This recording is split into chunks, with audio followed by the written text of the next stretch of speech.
Hello to my beautiful people out there. Welcome back to the channel Sejal Beauty Tips. Today in this video I am going to share with you Multani Mitti face pack for glowing and spotless skin. So without wasting any more time, let's quickly get started with the video. तो सबसे पहले आपको एक bowl में लेनी है मुल्तानी मिट्टी। मैं यहाँ पर बायो ऑर्गेनिक की मुल्तानी मिट्टी का इस्तेमाल कर रही हूँ। आपको जो भी पसंद हो आप इस्तेमाल कर सकते हो, बस सिर्फ इतना ध्यान रखना है कि वो मिट्टी प्योर होनी चाहिए। मैं यहाँ पर 1 चम्मच जितनी मुल्तानी मिट्टी ले रही हूँ। उसके बाद हमें इसमें जो ऐड करना है वो है दही। अगर आप होममेड दही का इस्तेमाल कर रहे हो तो बहुत ही अच्छी बात है, और अगर आपके पास नहीं है तो आप मार्केट बेस्ड भी इस्तेमाल कर सकते हो। मैं यहाँ पर होममेड दही का इस्तेमाल कर रही हूँ।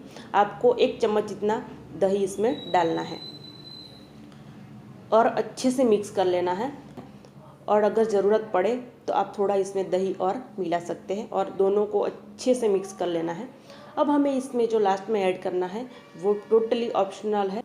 अगर आपके पास अवेलेबल है तो आप डाल सकते हैं, और अगर आपके पास नहीं है तो आप इसे स्किप कर सकते हैं। मैं यहाँ पर इस्तेमाल कर रही हूँ एलोवेरा जेल, जो कि है पतंजलि की केसर चंदन वाली। आपको 1 चम्मच जितनी एलोवेरा जेल इसमें डालनी है, और अगर आपके पास नहीं है तो आप स्किप कर सकते हैं। सभी चीज़ों को अच्छे से मिक्स कर लेना है, और ये जो आपका पैक है वो बनके तैयार हो चुका है। अब हमें इसे अपने क्लीन फेस पे लगा देना है और फिर 15 मिनट्स के लिए वेट करना है। फिर जब ये ड्राई हो जाए 70 to 80%, तब हमें इसे वॉश ऑफ कर देना है नॉर्मल वाटर से। इस पैक को आपको 1 हफ्ते तक लगातार इस्तेमाल करना है एवरीडे, और उसके बाद आप देखेंगे कि आपकी स्किन में जो डार्क स्पॉट्स थे, ब्लेमिशेस थे, वो सारे निकल गए हैं। स्किन पहले से ज़्यादा लाइटन, वाइटन और ब्राइटन हो गई है। जब आप लगातार 1 वीक इसका इस्तेमाल करेंगे तो आप खुद देखेंगे कि जो आपके डार्क स्पॉट्स है वो पहले से कम हो गए हैं, और स्किन काफ़ी हद तक इम्प्रूव हो गई है। स्किन पर जो टैनिंग थी वो भी निकल गई है।